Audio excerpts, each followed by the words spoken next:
So, with Fairy Tale this week, I was actually relatively surprised with what they brought out this week. I didn't think we were going to get. Oh yeah, kicks are effective. I didn't think we were gonna get this much telling us, like, oh, by the way, you know, there's this, and this, in the sense of there is this army. Then we got an emperor that seems like he's going to be relatively mad broken. Um, and then not only do we have this emperor, but we get introduced to these people that are like by far the ones who, we should be, at least hopeful that they could do something. If all crises come to an end, these are the people that we could turn to. But come to find out, one of the people that I think there's four of them, and we have like three of them, and come to find out, the fourth one has joined the other side, and because of that, it's looking relatively grim.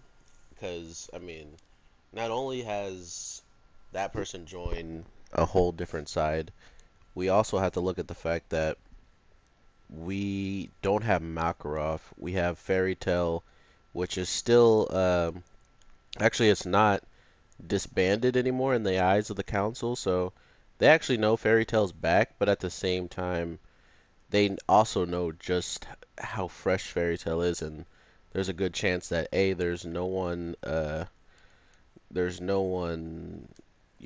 all formed up together. I'm not sure if they know about Loxus being gone, but Loxus being gone is a big detriment to their fighting force overall. I can't do this kicking one right now. I'm too low level. That sucks. Um, but yeah, with Loxus being someone that's out and Guild Arts, we also have Makarov, who's literally seemingly gonna show up next week's episode.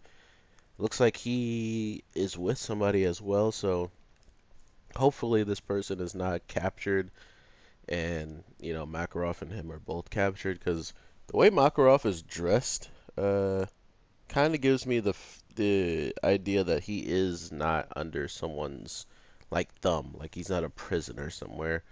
But it does seem like he is at that.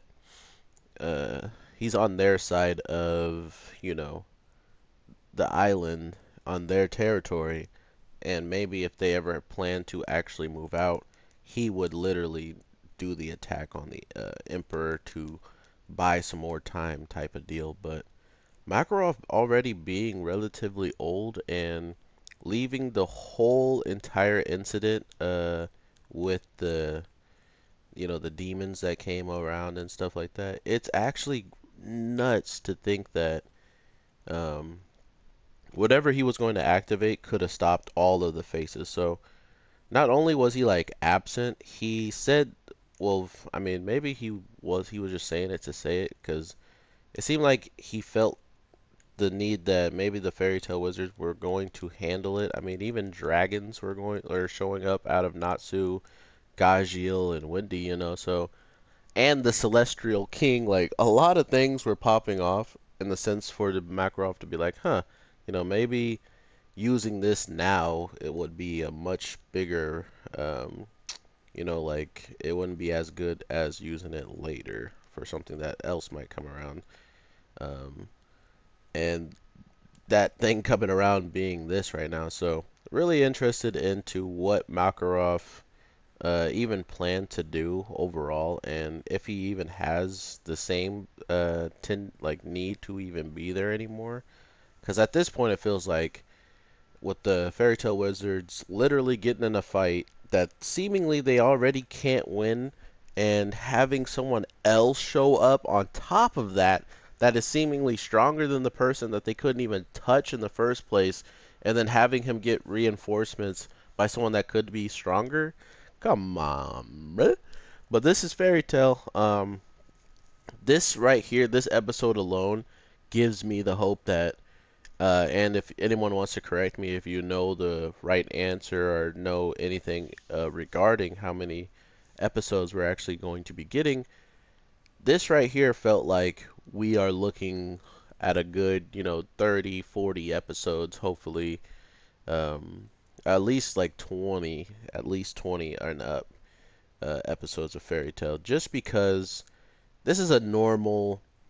I mean, they announced 12 shields that are protecting the Emperor that pretty much are, at the level of someone who is of these four emperors that are like of our side of the island anyway. The four emperors, or like the four very strong people that are known all around the lands, even above the council members, is one of them being a shield over there. Just goes to show you that either he's in the like his power level's higher than all of them, and he's like the strongest shield of them all, which doesn't seem realistic in my opinion. I mean, it does and it doesn't.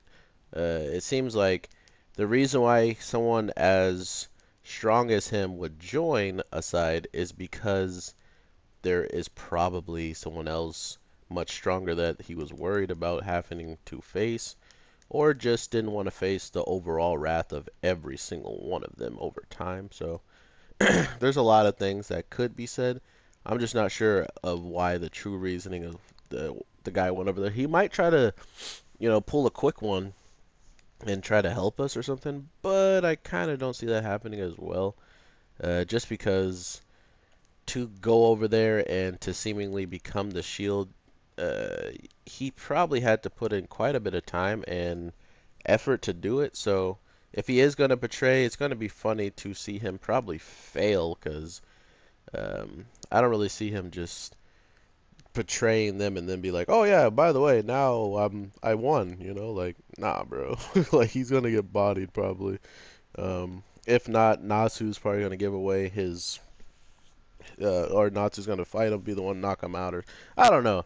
I just have a really bad feeling about people who are supposed to be on our side, but then somehow they either kind of like Gray, for instance. He just did this like, oh, I'm Gray. You know my background of being a fairy tale wizard, but I just joined a team of people that want to worship Zeref. You know what I mean? Like, it's just not his character. So to think that one of the emperors that are like the protectors of this land that these people lived in for all this time is just like, you know what?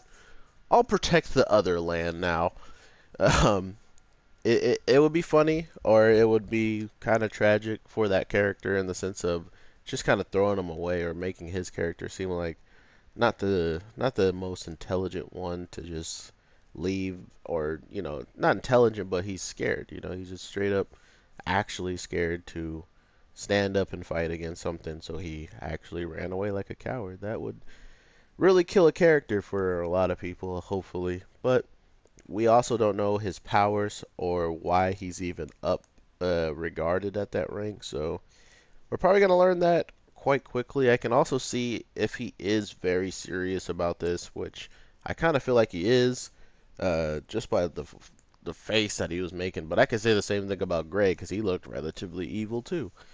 Um, but I can feel like the Empire, the people who were abandoned by him, that were like the ones with the same level as him, are probably going to be the ones to fight him, or at least like run into one of them's going to run into him. So that should be a good matchup. Back to Nazi. Wow. Back to Nazi. Like Natsu with the extra like Y or something. Shut up.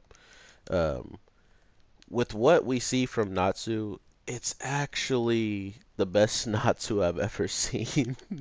Just seeing Ninja Natsu, man, is enough for me. He's freaking so dumb sometimes. He's over there holding his hands just like Naruto, which it just goes to show you the creator uh, is, he's friends with that the creator of Naruto, or at least if they're not even friends or they don't even talk, he has some respect for that work, by showing the jutsu hand sign and stuff like that.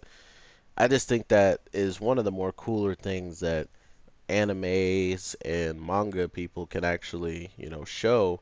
It's just how much of appreciation they have for certain other shows or aspects that were brought to light by their shows, and then maybe you capture on it. And I could talk a lot about that, which I wanted to like always make a video on just all the different things that I enjoy about certain animes and certain shows and stuff like that. But it would be a super long video, and it would have to be something that my channel and the people and the viewers actually want to watch. So I hope you guys have a good one. Fairy Tail literally had these characters that, like Urza can use space magic to pretty much, it's like space pockets, and she can hold her clothes in there. So this guy controls space. He can't do that. The guy who teleports got hit with the same thing. Like he can't teleport in space anymore because of this guy. And the last person that he really manipulated was Lucy. She couldn't use her keys. And just by trying to use anything in that space, he automatically got to punish them or do something towards them for breaking the law of him like controlling the space while he was controlling it. So really weird stuff there. I didn't have much to say on him because he just pops up at the last minute once Lucy and Urza, like every other fan in the world does. And then, like I said, some character shows up after Lucy and Urza are pretty much captured. Natsu and Gray are pretty much manhandled, and the guy who can teleport gets dropped off as well, beaten and battered, looking like he's not going to be much help either. So, yeah, it's going to be a fun arc for Fairy Tail. I can feel it, and I hope you guys come back and enjoy more reviews from your boy and the Anime G.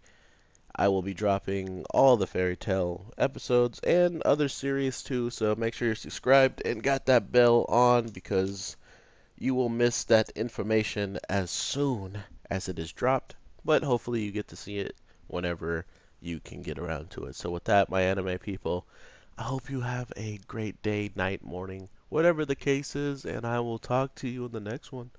Alright. Peace! Yeah. Don't kill me. Oh God.